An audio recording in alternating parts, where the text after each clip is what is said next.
Update tayo sa binabantayang bagong low pressure area sa loob ng Philippine Area of Responsibility.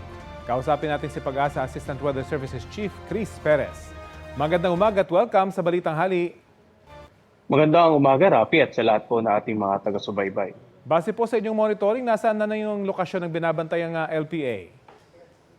Rafi, kanina 8 ng umaga, ang binabantayan nating LPA nasa layong 70 kilometers east-southeast ng Calapan City, Oriental Mindoro. At mapapansin nga natin na dito sa ating latest satellite imagery na talagang kalat-kalat yung mga kaulapan na dala nito. Saang lugar po ito magpapaulan?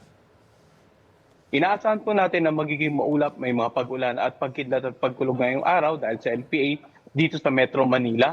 Ganon din dito sa may bandang Calabarzon, Mimaropa, sa lalawigan ng Zambales, Bataan, Pampanga at Bulacan. Kaya sa mga kababayan po natin dito sa mga nabanggit nating lugar, ang tabayanan din po yung mga posibleng localized thunderstorm at advisory na ipapalabas na ating mga Pag-asa Regional Services Division para maging alerto tayo sa mga posibleng pagbaha o pagguho ng lupa dala ng mga pag-ulan na dala nga nitong low pressure area.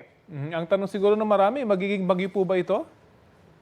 Sa ngayon, Rafi, malit na ang chance na nito maging bagyo dahil nga nagkakaroon na ito ng interaction sa landmass ng ating bansa. Subalit, patuloy din po tayo magmomonitor para kung ano mang pagbabago sa pagkilos nito, cloud development at posibleng ulan na dala nito, ay agad-agad nating mabisuhan yung ating mga kababayan.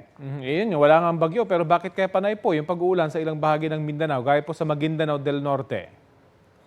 Dito po sa ilang bahagi ng ating bansa ay nakakaranas naman ng mga pag-ulan, mga isolated thunderstorm din, dulot ng either localized thunderstorm o minsan ng easterlies. No? So alam naman natin yung mga nakarang araw ay nakaranas ng mga pag-ulan sa ilang bahagi ng Mindanao at posibleng yung mga kalupaan dyan, malalambot pa. So nandiyan pa rin yung peligro ng mga posibleng landslide at saka mga flash flood, lalo na kung uulan dito sa mga bulubunduking lugar.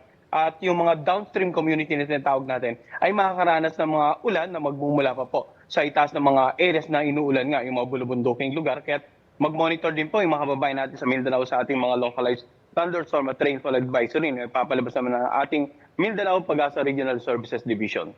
Matanong na rin po namin, paano po yung magiging coordination o information dissemination niyo sa LGUs pagdating po sa class suspension? Sabi po kasi ng DepEd, binibigay na nila sa LGU yung desisyon na magsuspindi ng klase batay po sa real-time weather conditions.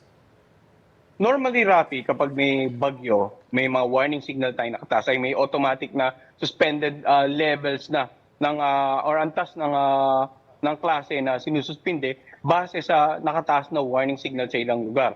Subalit kung wala namang bagyo at halimbawa meron tayong umiiral na habagat at nagpapaulan nga sa ilang lalawigan, ang nangyayari nga po niya, nakatang na po sa local government units ang class suspension. So dito po sa Pag-asa, nagmo-monitor tayo at meron po tayong coordination with both the national and local level ng NDRRMC na siya naman pong may coordination with the LGUs. No? So kung meron tayong rainfall advisory, kung meron tayong papalabas sa weather advisory or may napapansin tayong significant weather disturbance na posibleng magpaulan at given the condition na umuulan na during the last few days sa isang lugar, ay agad-agad po nating inaabis agency or for example, in this case, ng disaster preparedness ay ang OCD and DRMC. 24/7 po operation natin. So, we can have a pre-disaster risk assessment meeting kahit this oras ng gabi or early AM para lang po mabisuhan yung mga kababayan natin with regards sa kanilang decision to suspend the classes at their area of responsibility. Okay, maraming salamat po sa oras na binahagi niyo sa Balitang Hali.